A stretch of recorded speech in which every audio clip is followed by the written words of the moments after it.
Welcome back. We're glad you're here. There's an awful lot of interest in old phones. Maybe it's starting to shake those memories loose and we can still hear that one long and two shorts. And that was the neighbors. So we'll just lift it up slowly so we can listen in, right? Yep. Well, Glenn talked to me about this program and said, you know, he'd be interested in having a LLI and phones. And he said that since they no longer exist, and I thought, what are you talking about? They're in everybody's pocket, but these aren't really phones. We'll say more. You'll say more. Okay. Cell phones, I guess, are a little bit different. Okay. Well, welcome. And we're glad you're here. And I think we are all set up. Last week, we had a little trouble with the system there, and I think we got the bugs worked out. So here we go. Most of you know Glenn. If you're LLIers, you recognize him all the time. He's one of our persons that run the online videos. And so we're glad for all the service he does for LLI. But he has recently retired from Goshen College after a 35-year career there. Yeah, that's congratulations. And I know they miss him. Takes a couple people to take his place. In addition to being a utilities manager, sustainability coordinator, and director of facilities, he also installed and maintained 2 telephone systems for the campus. And just talking before this all started, he actually worked for a phone company before you went to Goshen College a little bit as well. That's why he knew the systems so well. And Glenn says he prefers to ride his bicycle to any other form of transportation, has been active in encouraging residential and commercial solar electric installations in the community. He is also a member of the Goshen Mayor's Environmental Advisory Committee, and he makes his own commitment to making as small a footprint as possible, I think. And one of the things I envy a little bit, he drives a Prius too. I have one, but his is a plug-in Prius. So very good. Well, Glenn, welcome. We're glad you're here. Thank you.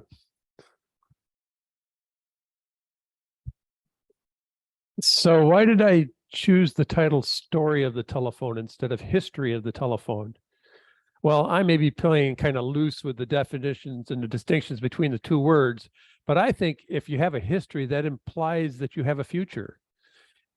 And I don't think there's a future for the telephone at all. I believe the story of the telephone is over. But it was a good story, and it's worth revisiting. So that's what we're going to do this hour. The 3 things I'd like to do is remember that era that we all participated in, recall some of my experiences working in the telephone industry and maintaining the phone system at Goshen College.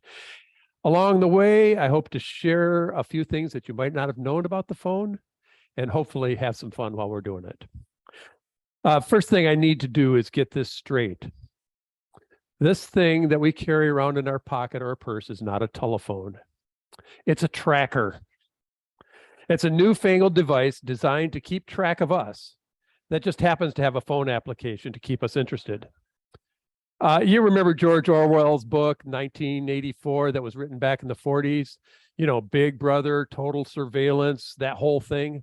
Well, now we're 40 years on the other side of 1984, and we have strange new businesses with names like Apple and Amazon and Google, of all things, listening in on our conversations, not only following where we go and counting how many steps we take to get there, but having the audacity to tell us where to go and how much time it's going to take to arrive there. And the amazing thing is we're willing to shell out hundreds of dollars to purchase these trackers and then pay a monthly fee on top of that for the privilege of carrying them. Big Brother has just added a phone application to keep us interested in carrying it around so it'll keep track of us at all times. Well, I apologize. I don't know how that happened. I got distracted already. We were going to talk about the telephone, and here I am talking about Big Brother. So if this tracker is calling itself a telephone, what is that thing that we used to call a telephone back in the day? What do we call it now? Landline. Landline. How many people still have a landline? Raise your hand. Okay. All right. Quite a few of you still have a landline. Okay. How many of you still have a landline? It might look like It might look like this. Let me see here if I can get this thing going. It might look like this. Yeah, or it might look like this if it's a more recent one. Or it might look like one of these 21st century phones. Okay, cordless, but it's still plugged into the wall of your house somewhere. Well, how many still have your landlines? Quite a few of you. How many of you still have your landlines and you don't live in Greencroft or Waterford Crossing? Okay, there's still a handful, but it's very, very few. So I think it's fair to say that if it isn't totally extinct, the best thing I can say is that at least it's on life support. It's okay. All right. But okay, we're going to figure this out. So I maintain that there are three words that are most often spoken in American households today are, where's my phone? Okay. Now, I realize it's a contraction, so technically it's four words. But my point is that I don't believe that this is a cry for a desire to reunite ourselves with our tracker. I think it's a lament for the loss of the days of our innocence when a telephone was a telephone. And at least you always knew where it was. Still not convinced? How many of you remember this artifact? Of course you do. Yeah, you probably used a couple of these as booster seats for your children in the 62 Plymouth station wagon. You know, every household would get a new phone book every year, and you'd always check to make sure they got your name right and your address right. Well, let me show you what a Goshen telephone book looks like today. Still don't think the telephone is history? I promise this won't be an hour talking about today's technology, but just in case you think that the cell phone is a 21st century idea, I came across this newspaper clipping from 60 years ago, back in 1962. While the article ensures us that this was a long way from happening, far, far in the future commercially, already, even back then, it was being imagined. But even more amazing, I found this 1919 cartoon prophecy that perhaps you can sympathize with. What would happen if a pocket telephone were invented? Isn't that cute? Ting, ting, ting.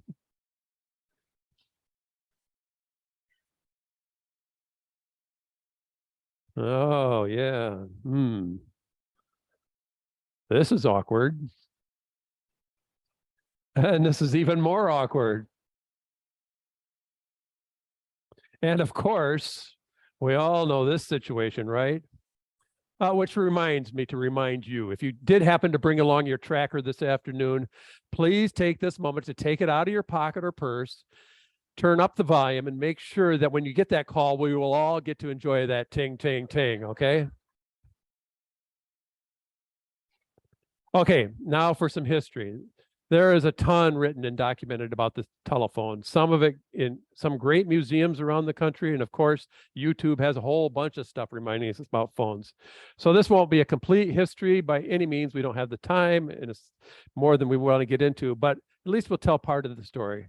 Basically, there are three physical threads to this story: the evolution of the telephone device itself, the development of the distribution system, cables and wiring and that sort of thing, and then the behind the scenes switching systems, manual, automated, mechanical, electronic, the evolution of the phone system as we know it includes all of those things. But as you might anticipate, all stories about the telephone begin with Alexander Graham Bell and that famous first words ever transmitted over a pair of wires. In this film, recorded in 1931, Thomas Watson is here, Bell's assistant, and he recalls that momentous occasion of the first telephone call in 1876. On the evening of March 10th, 1876, Bell sat in front of the new transmitter in the back room, which I had made into a laboratory for him on the top floor of number 5 Exeter Place, Boston, and I went down the hall to the front room to listen for the result with a telephone receiver. But as Bell was about to speak into the new instrument, a motion of his arm upset over his clothes a battery jar of acidulated water. In the excitement of the accident, Bell called out to me, "Mr. Watson, come here, I want you."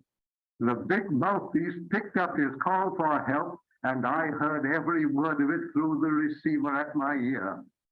The new transmitter was better than we had expected or had dared hope. So, according to the man who received that first call, not only was it the first voice transmitted electrically over wire, it happened to be the first 911 call to respond to the spillage of acidulated water.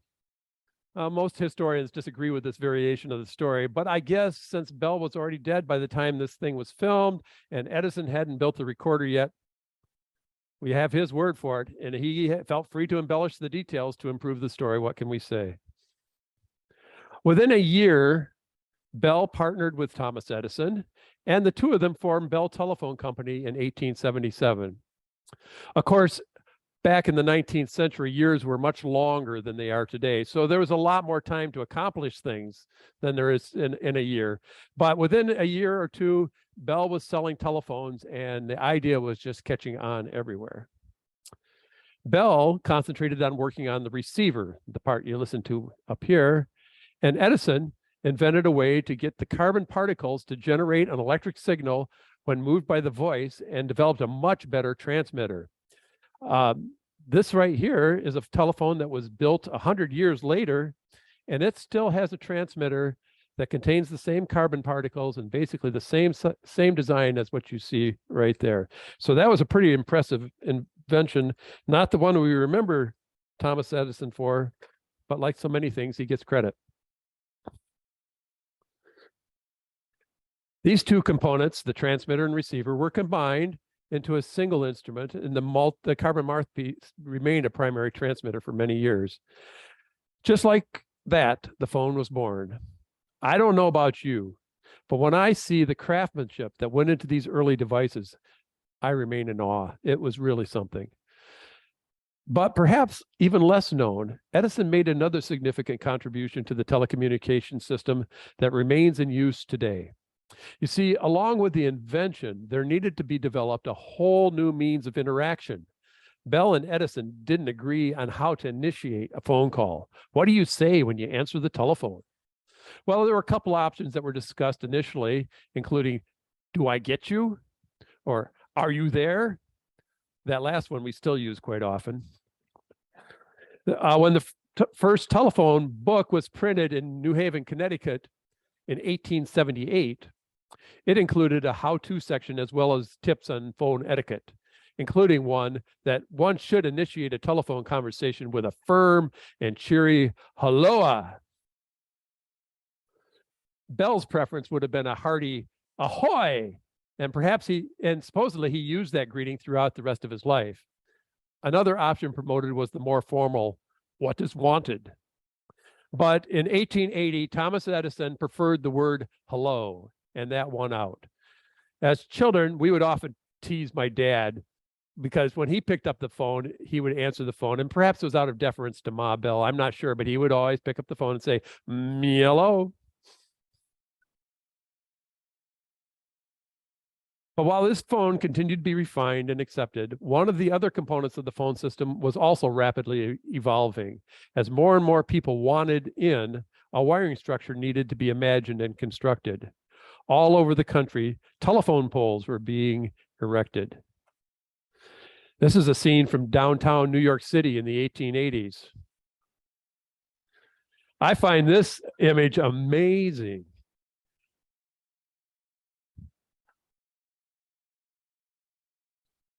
And perhaps one of the most elegant wiring systems at that time was the old Stockholm telephone tower, a metallic structure built in 1887 to connect approximately 5,500 telephone lines in the Swedish capital of Stockholm. This tower was damaged in a fire in 1952 and demolished a year later in 1953. This picture was taken in 1890. At first, communication happened over a single wire, relying on the ground to complete the circuit path. But by 1881, Bell insisted that a metallic circuit had to be provided, which meant that there were two wires were necessary. Steel eventually gave way to copper as a better conductor, and cables containing multiple circuits started evolving. In order to have many circuits bundled together, it required insulation.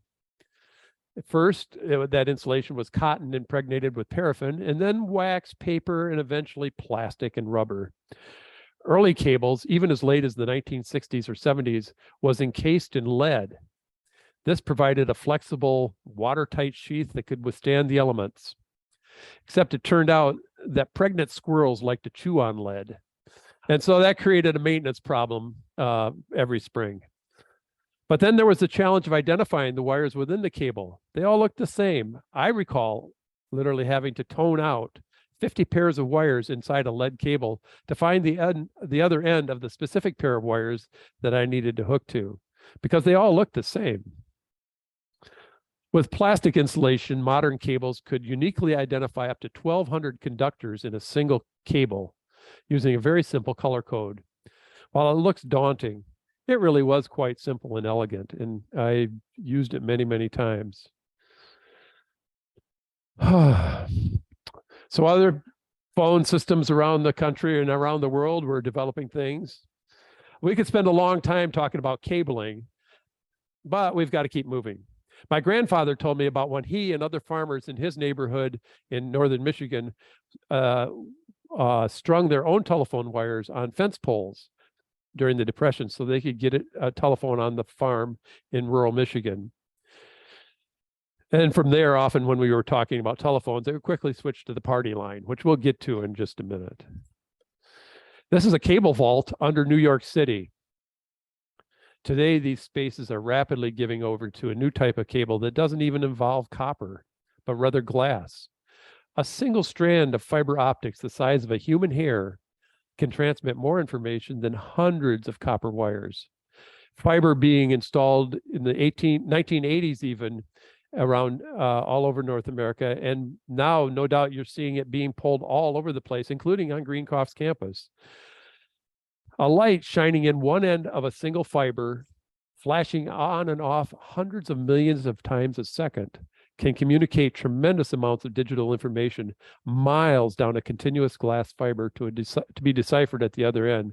I think even Edison would be impressed. But let's get back to the party line. How many of you have firsthand experience with a party line? Oh, everybody's had firsthand, many, many of you. This was born out of a necessity of demand exceeding supply.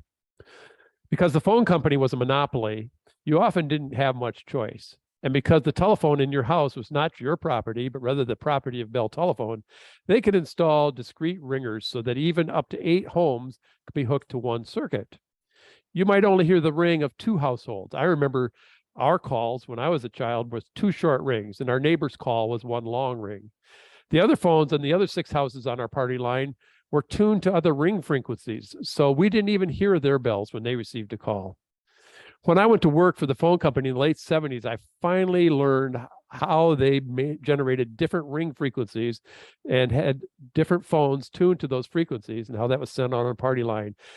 There were so many questions I had about telephones when I was a kid, and a lot of them got answered when I went to work a little later.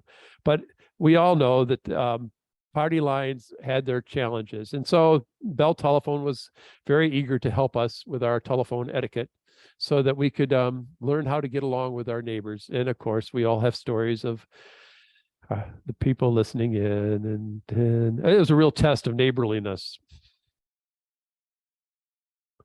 The third component of our very abbreviated story of the telephone is the switching system. This is the element that I find most fascinating and probably the least understood. In 1876, when Bell invented the very crudest of intercom systems, there was only 1 transmitter and 1 receiver, but people wanted to talk back and forth and to have that conversation with more than one party. So there needed to be some way to switch between various phones, right? Local phone companies quickly sprung up all over the country, and interconnections were made by switchboard operators. This here is a early picture in the 1890s of a branch telephone office in San Francisco. At first, being an operator was a man's job, but it quickly became apparent that Bell's new customers were too quick to get impatient with these operators, and that people were more inclined to be patient and cooperative if women operated the switchboards. And so it remained almost exclusively the job of women for the next century. Perhaps some in this room remember needing to spin the crank to ring the operator, right? This phone here has a crank, that black phone there has a crank. There's no dial. This was often the case in rural areas, even as late as into the 1950s, and perhaps some places you might remember these even later in the 60s. I can remember when we had a crank phone when I was a child, albeit it was a more modern one than this one.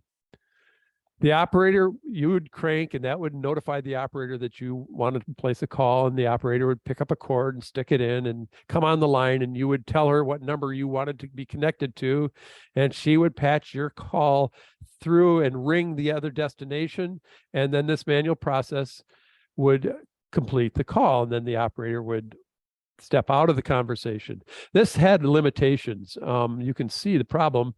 I heard a statistic once that if calls were placed manually like that today, 1/3 of the world's population would need to be operators. While many communities needed to rely on manual connections for some time, in some areas, particularly urban areas, a mechanical system that involved assigning numbers to phone lines and then using a rotary dial to establish that connection, at least could happen between local phones. This candlestick phone you see in this picture here was built in 1919, same year that cartoon was drawn. In the mid-20th century was what I call the heyday of the telephone. The phone became the centerpiece of the home and the office. Direct dialing became more and more available, even in rural communities, and more sophisticated and faster and reliable everywhere. Technology was changing how we lived. Looking back, it might seem that the pace of change was rapid, and yet there is something quaint about how careful everyone was to make sure that we all understood what to do and how to keep informed on the latest technology. Let's watch this clip from this Bell telephone training video on how to use a rotary dial. Now, I'm sure that most of you have used a dial telephone before, but perhaps you'd like to know why it works the way it does. We'll use this equipment over here to demonstrate. As you can see, this big dial looks like the one you have on your new telephone. Suppose you've got a number you want to call. What's the first thing you do? Take up your receiver and listen for the dial tone. Here's how it sounds.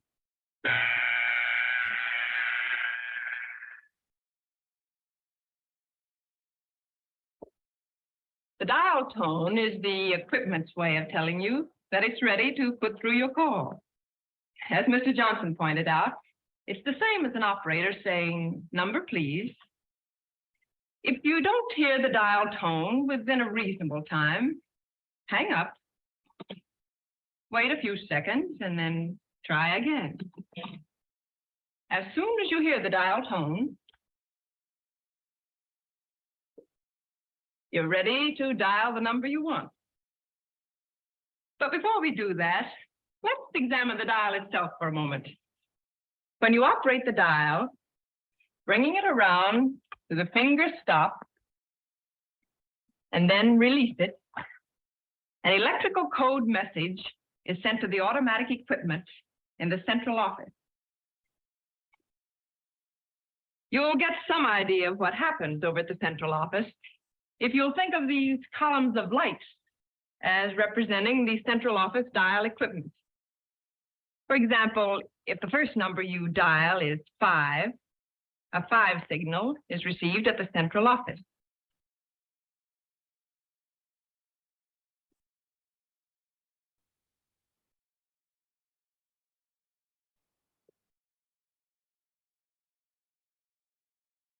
Here, the signal appears in the first column of light as 5.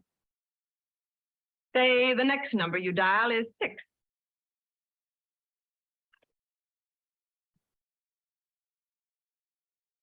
The signal appears in the next column of light as 6.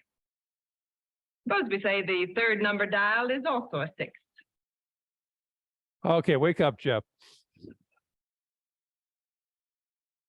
As over the top obvious as these instructions were, have you ever watched a teenager today try to figure out how to use a rotary dial? They're clueless. So ad campaigns were also used, and they also worked to help train us. And because there was a concern that people wouldn't be able to remember long strings of phone numbers, the first 2 digits of your 7-digit telephone number would be replaced with the first 2 letters of a word, right? My home phone number was 945-3549, which was referred to as WI 53549 or Windsor 53549. Anyone remember what the word was for 53 in Goshen? Keystone, yes. And the rest of you, what was your telephone number growing up? Just shout it out. I want to know. You got to remember, everybody decide to remember that? Well, shout out to all of you who remember your phone number. You're my kind of people. Well, even with automation, the operator was always present. 911 didn't exist before the 90s anyway. This was who you called if you had an emergency. And we all have this stereotype of the know-it-all operator for whom no secrets were kept. Do any of you remember Lily Tomlin as Ernestine, the telephone operator? Oh, we can't pass this up.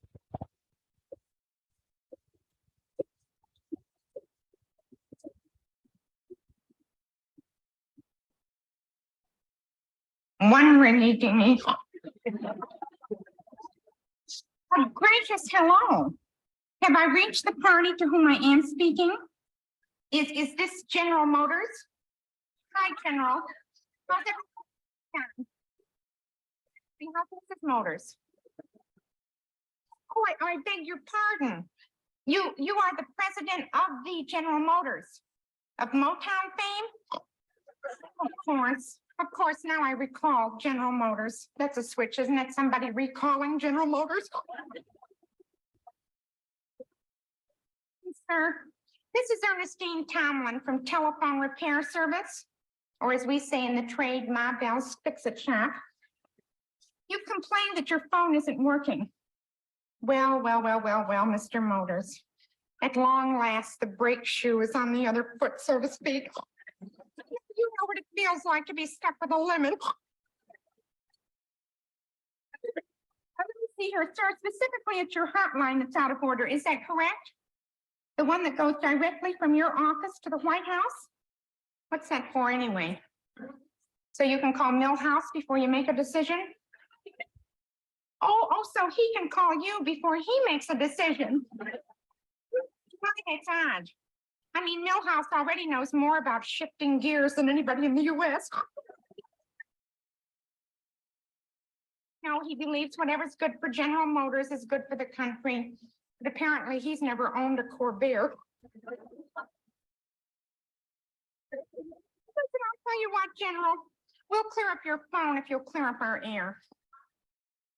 Oh, yes, I know all of you of the big three are doing your very best to reduce smog. I'm all choked up over it. Yes, I've heard you're spending $50 million on pollution control. 49 of that's on advertising to tell us you're spending 50, isn't it? Get your hands on Ralph Nader. Today. Oh, you're so irritable. You need to relax. Why don't you invite Mr. Ford up to your office? The two of you can play Monopoly. That's a little automobile joke, not unlike the Edsel. Now then, sir, about your telephone, I think we can fix it. Of course, it might take 2 to 3 weeks to get parts. We're going to schedule a repair truck. Will somebody be there between March and April? One of those trucks will break down.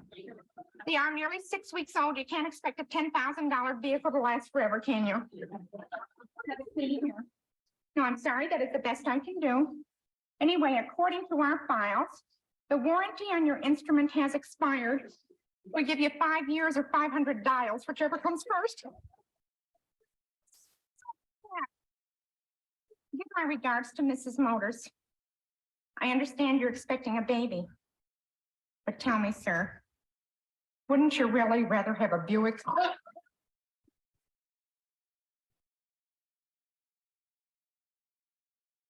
Well, that was a little digression, but it was fun. But the simpler days of telephones gave way to faster and more complex times. Instead of the operator connecting calls, more and more of the dialing process became automated. However, for many years, if you wanted to make a call across the country, your local operator would have to contact a long distance operator who would in turn contact a local operator at the far end, who would then complete setting up the call. And this might take several minutes. Rather than waiting on the line, your operator would call you back when the setup was complete so that you could have your conversation. But even after direct distance dialing was in place, the toll operator would still have to intercept the call at the beginning to ask for your number, please. So you would be billed properly. That was important.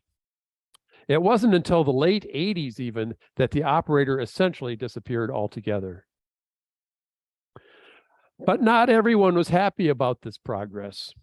In San Francisco, when area codes were being introduced and people were able to complete the long distance calls themselves, and those comfortable with two-letter words or word beginnings of phone numbers that were being discontinued, executives at Bell Company were surprised to learn that this was not necessarily good news to everyone.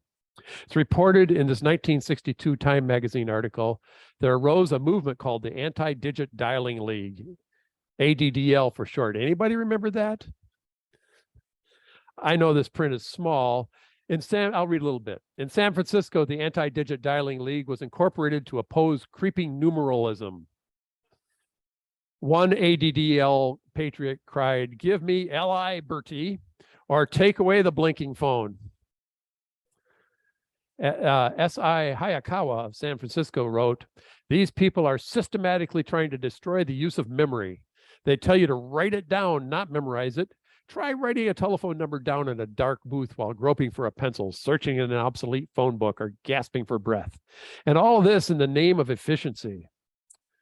Not to be outdone, of course, at Indiana University, the ADDL chapter turned to guerrilla warfare, interpreting the area code in 7 digits as one huge number. They placed calls by saying, "Operator, give me S.I. Hayakawa at 4,155,842,301.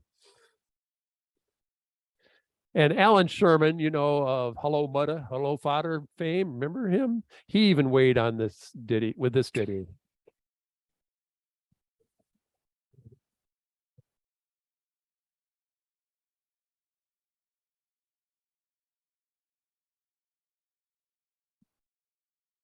It's the let's all call up AT&T and protest to the President March. Can't you see him smirking and smiling?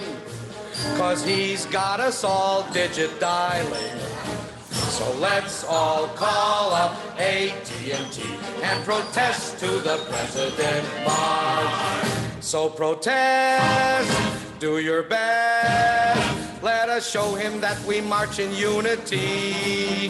If he won't change the rules, let's take our business to another phone company. Let's all call up AT&T and protest to the President March. Let us wake him up in his slumber. Get a pencil, I'll give you his number. It's 318-527-3087-429 dash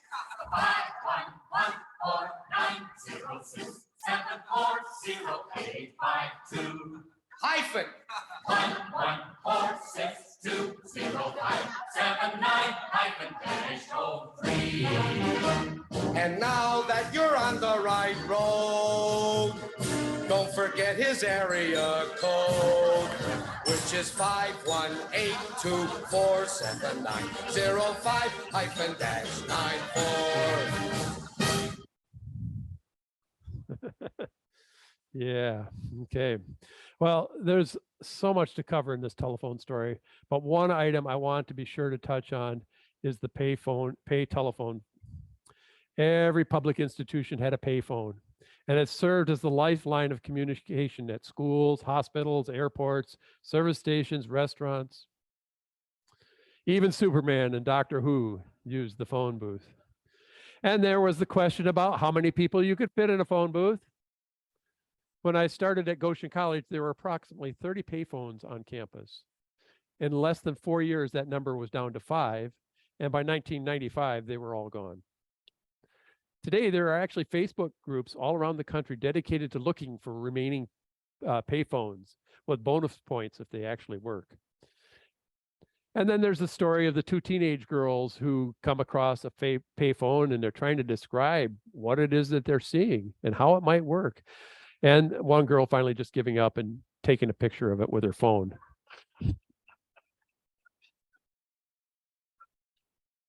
And most certainly there will come a day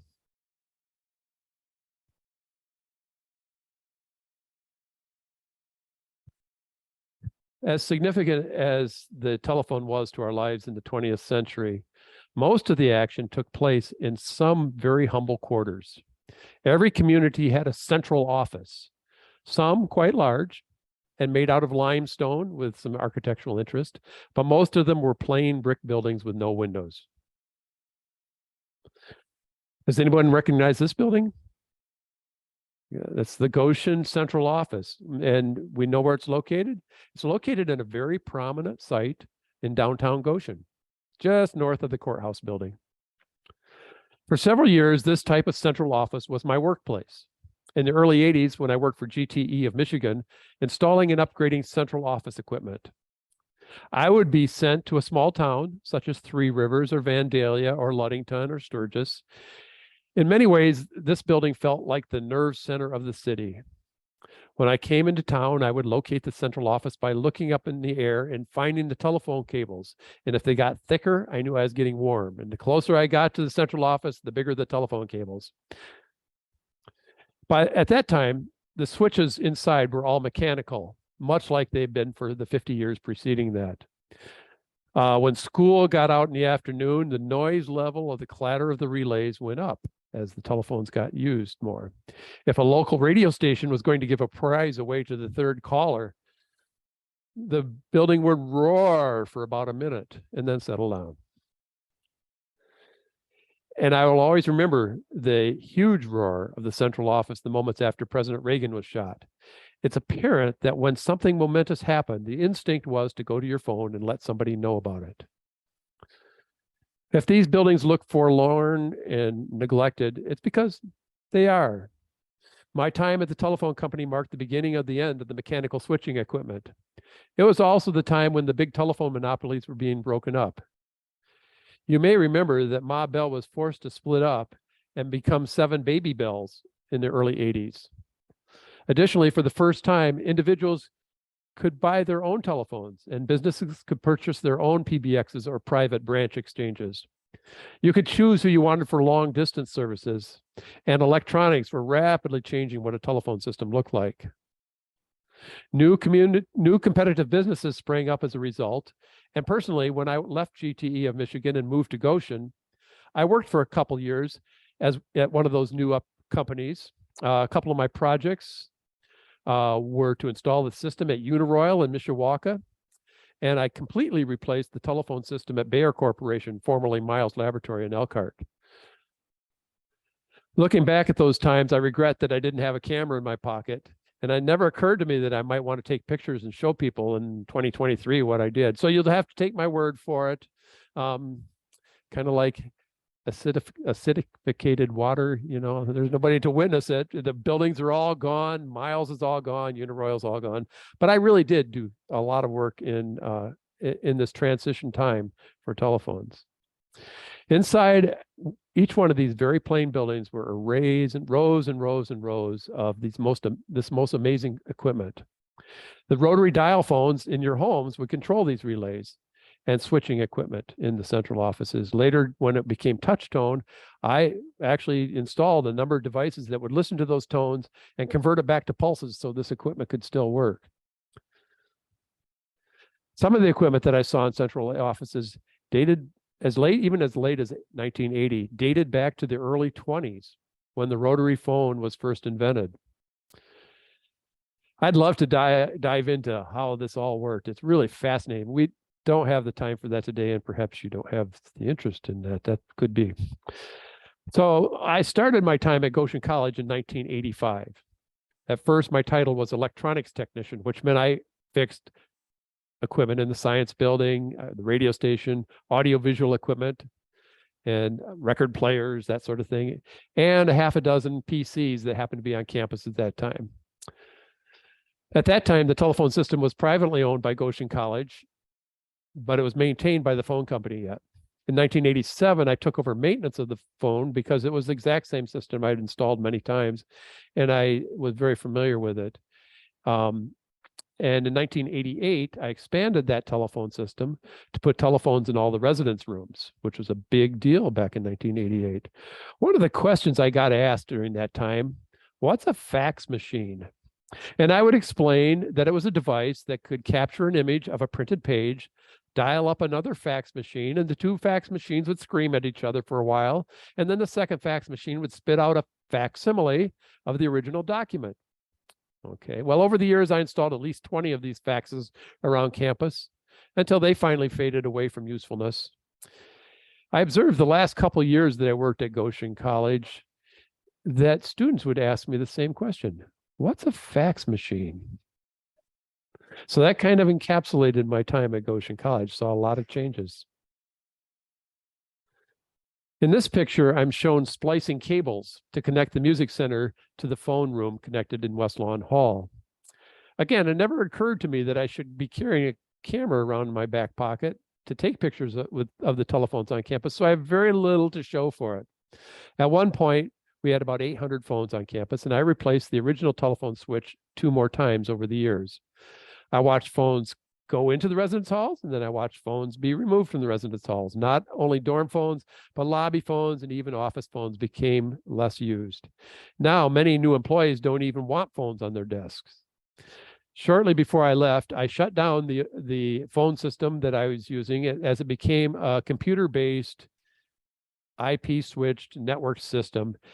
And I obviously became useless, and it was time to move on. But in just the last few months, even that equipment has shut down. And now all the switching happens out there in the cloud somewhere, and it's maintained by Zoom of all people, for those people that still want a phone. So that's my attempt at a story of the telephone. It's been therapeutic for me to put this all together, and I hope it's triggered some memories and maybe some stories from you. In our remaining time, I would welcome questions or reflections of your own. What was the telephone for you? And there's mics that'll travel around so we can all hear you. Thank you.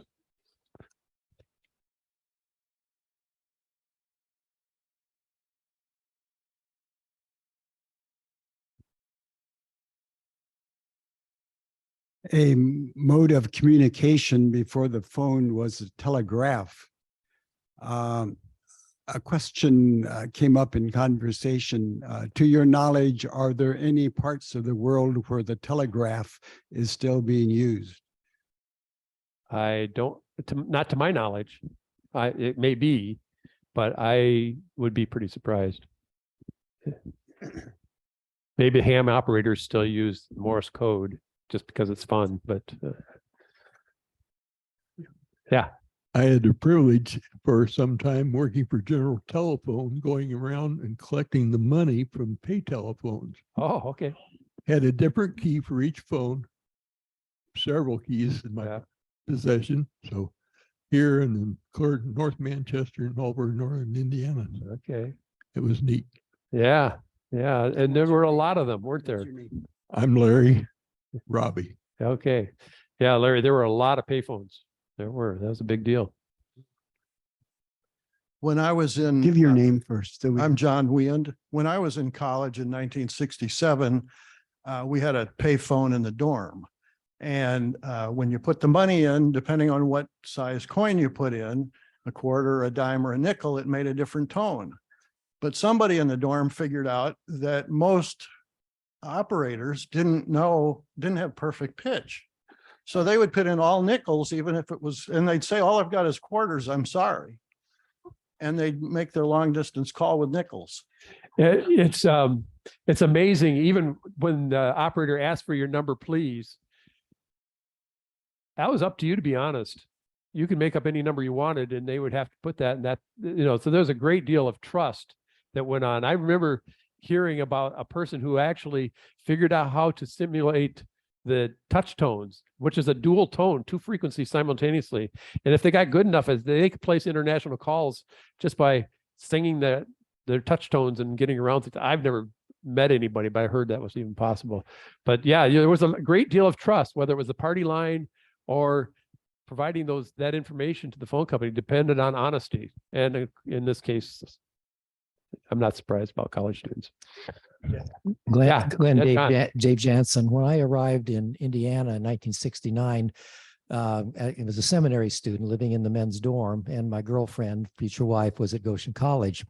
And we had this special connection between the seminary and Goshen, that it wasn't a long distance call, but apparently it was long distance between Goshen and Elkhart in those days. No, that would have been local.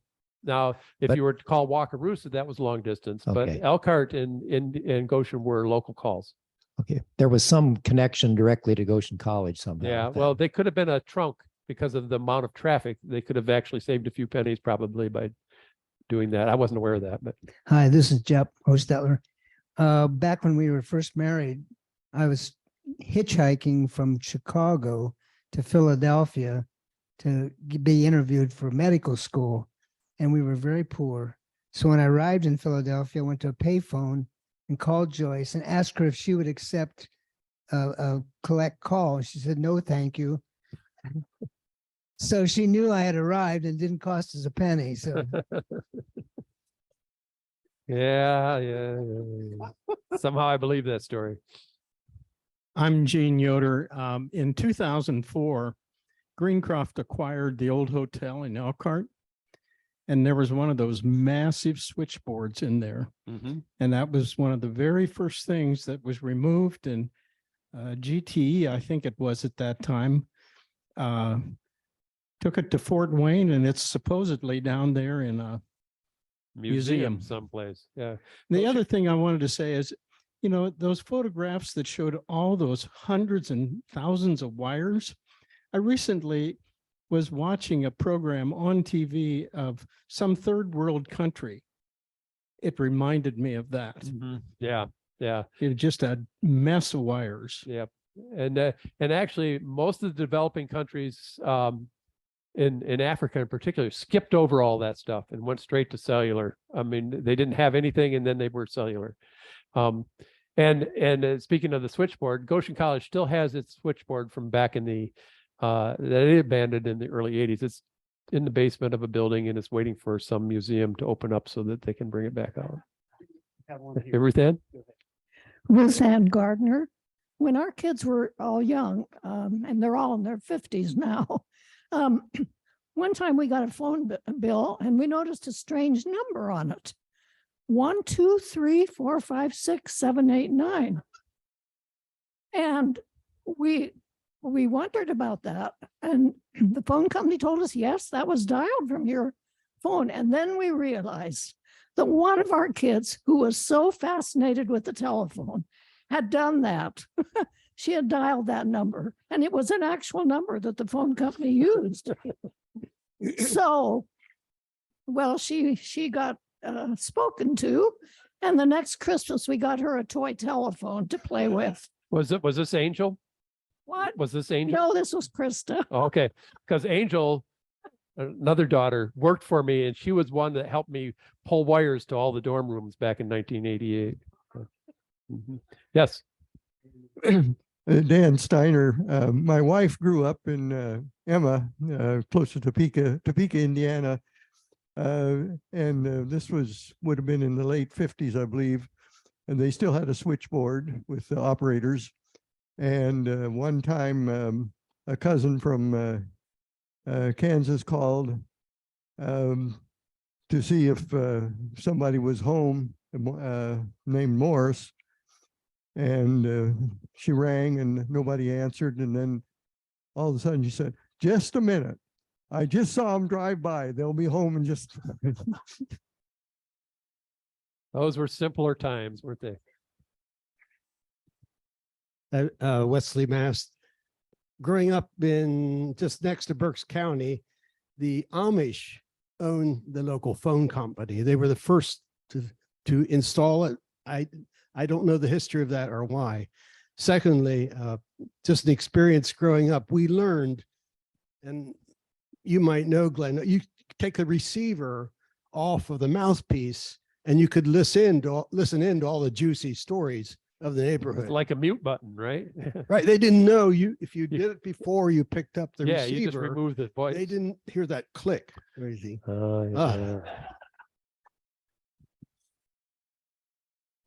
Yeah. Melba Nunemaker Hi, here. Melba. Hi, Glenn. When I was working at the college, possibly in the 80s, I remember sitting and talking with you. And we were talking about these new cell phones and what they were. And you made the comment, you will be paying for every phone call you make. And I could not understand what you were talking about. Yeah, now the whole notion of paying for a phone call is poof. All we have to do is give up our privacy. You know, it's not like, you know. This is Diane Cool. Way back at the very, very, very beginning, they had a wire that went from one receiver to, or one transmitter to the receiver. Okay, and that worked, but how did they ever get such a stupid idea to fly? Like, what people are going to say, well, how am I going to use that? I don't have any wires in my house. So how did they sell this whole telephone concept? Well, I wasn't around, so I can't, but I do wonder that. And I'm sure there were tons of naysayers. In fact, there is documentation of saying, well, that's a cute trick, but it's kind of useless, isn't it? Yeah. But it's amazing literally how fast it picked up. Within a decade, there were thousands of them. And within 2 decades, there were hundreds of thousands. And it was 1915, which would be what, 30 some years later, that they actually had completed the first transcontinental phone call. And by that time, it was well known, the story, the legend of how Bell invented it, that Watson, our friend on the video, was at one end of the, I think in California, and Bell was on the East Coast, and they kind of recreated their first call back in, but that was in 1915. So it caught on pretty quick, actually. Yeah. Hi, Marlon Groff. This was a great story. Thanks so much for putting it together. I've thought a little bit about some things that you haven't mentioned, and that is texting and just how prominent that is. And a certain generation, that's really what they use. And then FaceTime is just another kind of way that we communicate. But you've worked in this field for all these years. What else might there be that you've thought about that we might expect in the future? That's a fair question, and I'm not sure I can wing an answer on that one.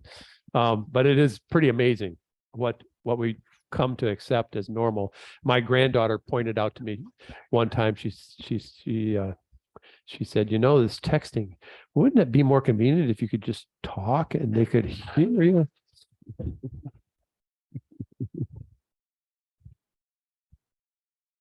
Hillary Birchie, you're talking about the party lines. Originally, most of these lines were farmer-owned lines, and sometimes the maintenance wasn't the best on them. But I remember in the early 60s, we had a big ice storm. This is back in rural Illinois. One of the things we had to do is go out and repair all these here lines that were broken because the wires weren't in too good a shape anymore. There's probably 15 or 20 on our party line. And another interesting thing is about listening on, we had a neighbor who had asthma so bad, and he liked to, we used to call rubberneck, you know, and we always knew when he was on there listening because he wheezed so bad. But we went from this big party line to direct to private line in the early 80s. In the early 80s. That's kind of what happened. You know, when you could buy your own telephone, no longer did you have a discrete ringer that was only going to ring when your frequency was sent out. So if you bought one of your new phones and plugged it in or hooked it up, you're going to hear everybody's ring, and then you couldn't. And so the phone companies really had to pretty quickly change that. But at the same time, technology was changing. They were figuring out how to put multiple conversations on a single pair of wires, but do frequency shifting and other tricks so that they could actually literally use multiple conversations and you wouldn't hear each other. So there was lots of things that happened in the early 80s. Yeah, you could almost hear a little bit, right? Yep, that's right. Yeah, Wilbur. I remember when we had the wooden box phone on the wall. Like that one? That. Mm-hmm. And of course, there were sort of community limited number of people on the same line. And You're old, people Wilbur. would what we would call rubbernecking, Uh-huh. listening in on phone because you would hear it ring. And we had a little saying that went with that. It was rubberneck, 10 cents a stretch. I like that. I'd never heard that before. Yeah, Beck, Yeah, I think you're good. my name is Terry McGregor, and I was in the phone industry for my career. Uh-oh. I just had a simple question. Beck, hey, it's right here. Okay. My question to you is about the time that wireless came out.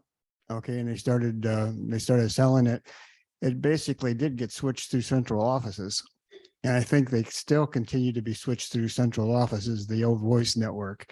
You got any sense on how much of that is still being done? Well, if you're with Verizon or Frontier, yeah, they're probably still using the central office. But calls that I think might originate from some of the other cellular providers I don't think anymore. But it's been quite a while since I've been in a central office, so I'm not real sure how much wireless actually transpires there. But your call, if you're still tied to one of the original phone companies, they might still be using it. But I'd love to go into a central office. It's been many years since I've been in one. I understand that copper is just being totally eliminated and things are just being stretched around in fiber, and it's really changed. Yeah, my experience in the central offices was in the 80s when we were doing this transition, but I haven't been in one much since then, so I really don't know too much about it. Yeah, go ahead. Do you have a mic? Where's the microphone? If we could, we'll get back to you there. Thank you. One more observation. I do a lot of biking on the county roads, and it always hurts me to see one of those cans knocked over. Oh, yeah. Like a death.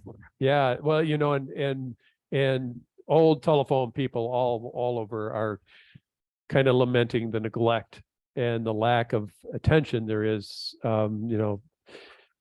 GTE became Verizon, got sold to Frontier, and there's very little invested in the landlines anymore, and so you see that neglect all over. And you're right; it's kind of hard to see. Evan Bontrager, wonderful talk, Glenn. I started in telephony like you did as well. Back in 1984, I was one of the first exchange students from Goshen to our sister city, Bexbach in Germany. Oh, okay. And the mayor was doing a talk. He was so proud they were upgrading their phone switch so that half the houses in town could have dial tone. And that was the second largest economy in the world at the time. And they just took for granted that most houses didn't want it. I think you're right. The countries that have skipped the copper and went straight to cellular have probably a better phone access than what most of the developed countries did. Mm-hmm. It was just so hard to get to every house. Yeah, international students coming from Africa are kind of amazed at how far behind we are.